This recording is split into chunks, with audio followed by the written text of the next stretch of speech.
बिस्मिल्लाहिर्रहमानिर्रहीम। अर्रहमान। नाज़रीन, ईद तो ईद कुर्बा ख़त्म हो गई। कुछ लोगों ने खुशी से और कुछ ने गम से, मुश्किल से ईद बनाई, लेकिन कुर्बानी का जज्बा हमारे दिलों में हो तो ज़िंदगियाँ आसान मज़ीद हो जाती है। इसलिए हमने आज सोचा कि हम कलाम की ताकत से बहुत सारे मसाइल ज़िंदगी के आसान हो सकते हैं और कलाम पाक से आप फ़ायदा ले सकते हैं। तो प्रोग्राम के पहले हिस्से में हम इस पर बात करेंगे। प्रोग्राम के दूसरे हिस्से में सामिया खां और मौज़म खां पामिश दोनों हमारे साथ होंगे। लेकिन सबसे पहले मैं खुश आमदीद करता हूँ इंतहाई मोअज़्ज़ज़ शख्सियत डॉक्टर जवेद साहब। अस्सलाम वालेकुम।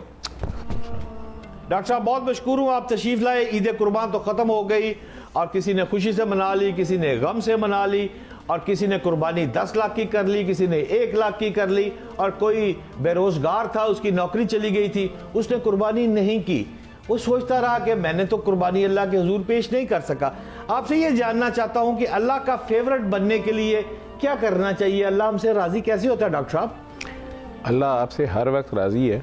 उसने जब आपको बनाया था वो तो उस वक़्त ही राज़ी था। अगर आप कोई भी फ़ेल सिर्फ इसलिए लेते हैं, इतना ध्यान रखते हैं, इतनी हया रखते हैं कि अल्लाह नाराज़ तो नहीं होगा, अल्लाह की मंशा के या अल्लाह के प्यारे नबी की मंशा के ख़िलाफ़ तो नहीं है, तो ये इबादत शुरू हो जाती है। तो मिनिमम ये अदल है। अगर आप अपना हक़ भी किसी वक्त छोड़ देते हैं या किसी दूसरे की मदद करते हैं सिर्फ इसलिए कि अल्लाह खुश होगा, तो ये एहसान है और ये इबादत भी है। इसे आप सदका, खराज, ज़कात जो भी कह लें। लेकिन अगर आप अपना हक़ ही दे देते हैं, जो चीज़ आपकी ज़रूरत की थी वो भी दे देते हैं, जैसे एक ही खजूर है और 3 दिन से आप भूखे हैं, आप खाने लगे हैं और कोई आ गया और उसने कहा कि जी मैंने सुबह से कुछ नहीं खाया, और आपने प्यार से उसको वो खजूर पेश की है, बताया भी नहीं कि मैं तो 3 दिन से भूखा हूँ, और पानी या नमक से रोज़ा खोल लिया है, ये कुर्बानी है।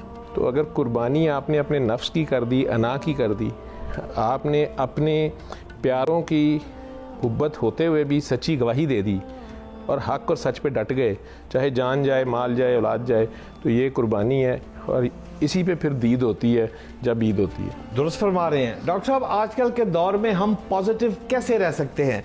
मतलब स्पेशली आप देखें, when you face negativity and आप तनकीद बराए तनकीद एक बंदा करता जा रहा है हर वक्त।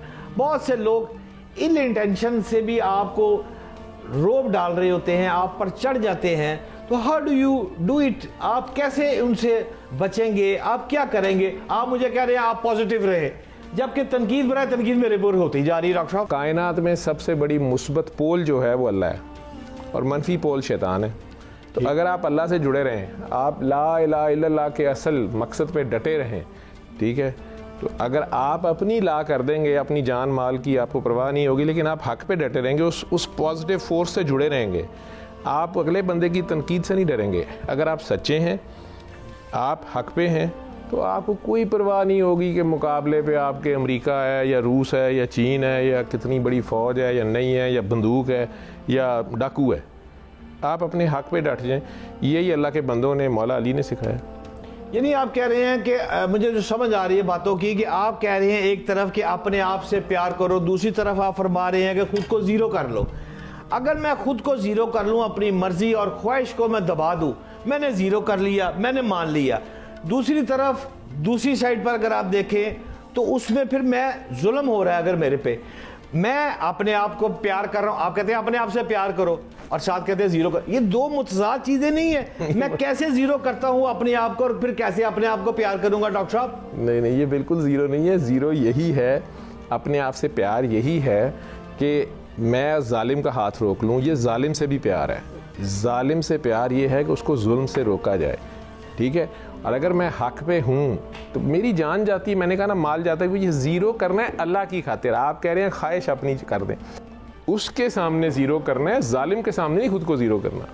अगर आप जालिम के सामने खुद को ज़ीरो करेंगे तो वो अपनी जान पे जुल्म करेंगे। मुझे ये बताएं डॉक्टर साहब कि एक मोहसन कुश और दूसरा एहसान जताना अल्लाह को पसंद नहीं। एक शख्स ने मेरे पे एहसान किया, मैं एक्नॉलेजमेंट देता हूँ, अब वो बार बार मेरे ऊपर एहसान जताता जा रहा है कि मैंने तुम पे ये किया, मैंने तुम पे ये किया, मैंने तुम पे ये किया। मैं ये जानना चाहता हूँ, आखिर मैं इंसान हूँ, मैं उसको फिर शटअप कॉल दे दूंगा। जब मैं शटअप कॉल दे दूंगा तो इस सूरत में क्या मेरी फिर पकड़ हो जाएगी?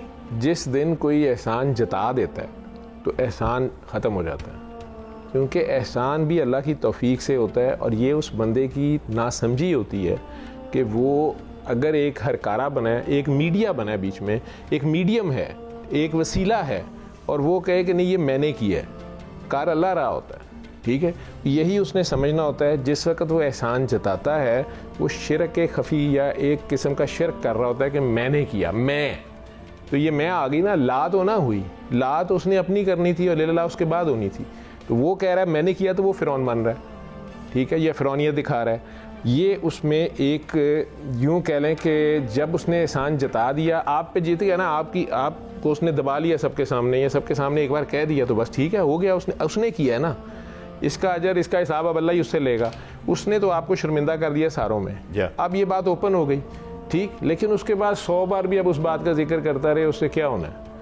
लेकिन आप उसके बाद अगर 2 बार वो ये करता है तो आप उसको शटअप कॉल देते हैं, तो ये मोहसिन कुशी नहीं है। मोहसिन तो वो खुद ही नहीं रहा। डॉक्टर साहब, अगर ये बताएं कि अगर एक किसी लड़की की शादी एक ऐसे शख्स से हो जाए जो कि खुद प्रस्त इंसान हो, हद से ज़्यादा मैं ठीक कह रहा हूँ, आप ही गलत फरमा रही हैं, और एब्यूजिव डोमिनेटिंग स्टाइल, अच्छा बच्ची तलाक ना चाहती हो जी, तो गुजारा करना भी मुमकिन नहीं। ऐसे शख्स के लिए आप क्या, ऐसी लड़की के लिए क्या रहनुमाई करेंगे? वो बेचारी क्या करेगी फिर?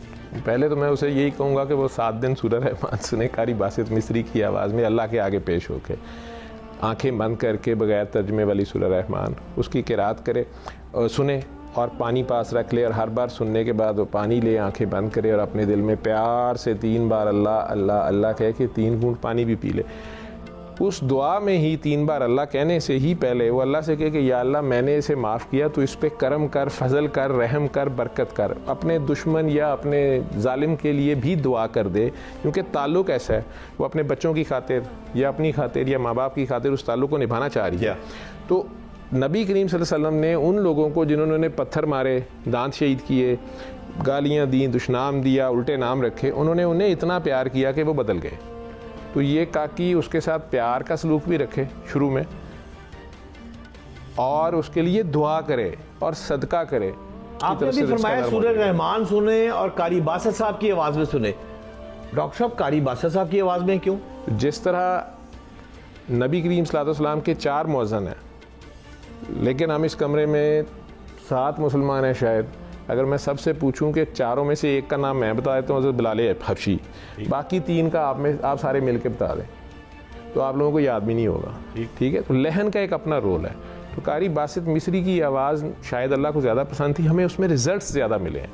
आप दूसरी भी किसी कारी की आवाज़ में सुन लें, लेकिन उस लहन में जो जैसे उन्होंने ठहर ठहर के पढ़ी, ठीक है, वो इकबाल ने कहा है ना कि मुल्ला की अज़ां और है, मुजाहिद की अज़ां और, ठीक है, तो वो आशिक की अज़ां और होती है। रिजल्ट बेहतर मिले, हम एग्री हैं इस बात से। डॉक्टर साहब, अगर कोई बंदा कौमे में है या बेहोश है, वो कैसे आवाज़ सुन लेगा तिलावत की? वो आवाज़ आपको जो है, बम धमाका क्या होता है, आवाज़ होती है। कोई बंदा घर सोया हुआ भी मर जाता है, ठीक है, बिल्डिंग्स गिर जाती हैं, आवाज़ की अपनी वेव्स हैं। और हज़रत इंसान तो वैसे ही जिस वक्त बोलता है तो ख़ास किस्म की रेडिएशन है या गैमा रेज कह लें, वो एक वक्त आएगा जब साइंस इस पे अब ये इस पे काम हो रहा है बहुत ज़्यादा तेज़ी से, तो वो आवाज़ ही उसके जिस्म के खुलिये सुन रहे हैं और उस पर इम्पेक्ट आता है। हम सुनाते हैं कौमे में, ICU में, और हमें रिजल्ट्स मिल रहे हैं पेशेंट पे। क्या डॉक्टर जावेद मेडिकल साइंस और रूहानी बातें ये इकट्ठा कैसे डॉक्टर साहब चला सकते हैं? आप डॉक्टर तो मानते ही नहीं है ठंडा तत्ता क्या होता है, ये सारी चीज़ों से मुबर्रा होते हैं। आप रूहानियत और डॉक्टरी को मिक्स कर दिया आपने, ये क्या डॉक्टर साहब? मैंने नहीं मिक्स किया, ये एक ही पाथ की 2 एक्सट्रीम्स हैं, या 2 एक ही सिलसिले के 2 जो है ना, 2 रेलवे स्टेशन कह लें हैं, 2 जगह हैं। अब मैं जहाँ से बात कर रहा हूँ, गोरा तो इसको समझ रहा है अब और इस पे काम कर रहा है, वो तो म्यूज़िक पे भी रिसर्च करना शुरू हो गए हैं, रिजल्ट्स मिलना शुरू हो गए। हार्वर्ड जैसी यूनिवर्सिटी के रिजल्ट्स हैं।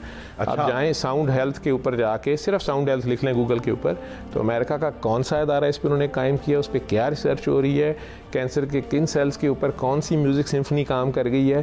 तो यहाँ तो अल्लाह का कलाम है, ठीक है, और किसी कारी की खूबसूरत किरात है, तो वो साइंस भी मान जाएगी। अब तो रिजल्ट्स आ रहे हैं, लेकिन देखें एक बात है, जिन्होंने नहीं मानना वो चांद दो टोटे भी हो जाए तो उन्होंने नहीं मानना। डॉक्टर साहब आप ज़रा गौर कीजिएगा, गज़ा में अगर मैं रिपोर्ट्स चेक करूं तो अब तक 72,000 से 75,000 के दरमियान फिगर आया जो फ़लस्तीनी मेरे भाई शहीद हो गए। अच्छा, मैं ईरान की बात करूं तो बास रिपोर्ट के मुताबिक 3,000 से ज़ायद अफराद वहाँ भी शहीद हो गए, लेबनान में 1,000 चले गए। डॉक्टर साहब अगर ज़रा हम गौर करें तो 72,000 जो ईरान में शख्स मेरे भाई शहीद हुए हैं, तो ये 72 शोहदा करबला का फिगर बिल्कुल वही जा रहा है। हज़रत इमाम हुसैन के साथियों के हवाले से भी 72 का भी फिगर आया था। किबला मैं आपसे सिर्फ सादा सा ये बात जानना चाहता हूँ कि अगर इन ममालिक पर किसी मुल्क पर फिरौन मुसल्लत हो जाए तो अपने अच्छे लीडर की दुआ कैसे की जाए? कोई ख़ास तरीका है या कोई ऐसी अदा है कि अल्लाह को वो पसंद आ जाए? क्या किया जाए कि तमाम मुसलमान भाई जो है अल्लाह पाक की तरफ से उन पर रहम नाज़िल हो जाए? क्या करना चाहिए डॉक्टर साहब हमें फिरौन से बचने के लिए? कहते हैं ना इकबाल के, गुलामी में नाकाम आती हैं तदबीरें ना शमशीरें, जो हो ज़ौक़े यकीन पैदा तो कट जाती हैं जंजीरें। ठीक है, कहने को एटमी ताकत हैं अब हम भी, लेकिन नबी करीम सल्लल्लाहु अलैहि वसल्लम के जो साथी हैं उनके पास 80 डंडे और 14 तलवारें हैं, 313 बंदे हैं, आगे 1000 बंदा है, और वो सारे मुसल्ला हैं, 700 तो घोड़े पे हैं, पैदल का और घोड़े का मुकाबला ही नहीं है, लेकिन वो डट गए हैं। उनका ज़ौक़े यकीन, ये है ज़ौक़े यकीन। 3000 बंदा 3 दिन पूरा जोर लगा के खैबर के किले के करीब नहीं जा सका, सरकार दो आलम कमांड कर रहे हैं, और एक मौला अली को कहा गया है कि ये लो जाओ और फतह कर लो। उन्होंने नहीं कहा जी कि ये हाउ कम दिस पॉसिबल, उन्होंने तो ये कहा कि सरकार ने कहा फतह कर लो, बस फतह ही होना है। ये है ज़ौक़े यकीन। ठीक है, अब वो ज़ौक़े यकीन है, हम कहते हैं अल्लाह है लेकिन हम मानते नहीं हैं। जहाँ तक आपका सवाल है कि मुसलमान क्या करें, ठीक है, वो इकबाल तो कह रहा है पहले पता तो करो मुसलमान भी हो, यूँ तो सैयद भी हो, हाफिज़ भी हो, कारी भी हो, अफ़गान भी हो, पता नहीं नादान भी हो, ये तो बताओ मुसलमान भी हो। ठीक है, तो वो मुसलमान, तो फिर मैं कहूँगा सलामती, अदल, इंसाफ, इत्थे कुर्बानी दें तो बहुत बात का स्टेप है, एहसान बहुत बात का स्टेप है। यहाँ अदल ही नहीं हो रहा। जिस मुआशरे में, जिन मुल्कों में ये कहा जाए कि बादशाह के पास चलते हैं, जज के पास क्या जाना है, या जिन मुल्कों में लोग ये कहें कि वकील छड्डो जज ही कर लो, हूँ कहते हैं जर्नैल कर लो, तो वो आप मजाक उड़ा रहे हैं मज़हब का। चलाएं तो चलते जाएं, इस तरह तो बहुत बार लोग चले। लोगों ने कहा मछली हमने पकड़ी नहीं इधर से, हमने इधर से पकड़ी है, कई कई साल तो जिंदा रहे हैं।